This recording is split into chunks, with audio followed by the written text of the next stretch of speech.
Кешкі асқа 5 бармақ, жылқы етінен 5 бармақ.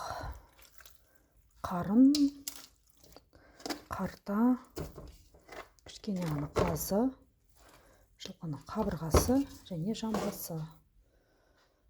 Міне. Пиязымды турап қойдым уже. Бұрыш салып, қара бұрыш, кішкене тұз салдым. Және қолдан осындай қамыр еледім 5 бармаққа.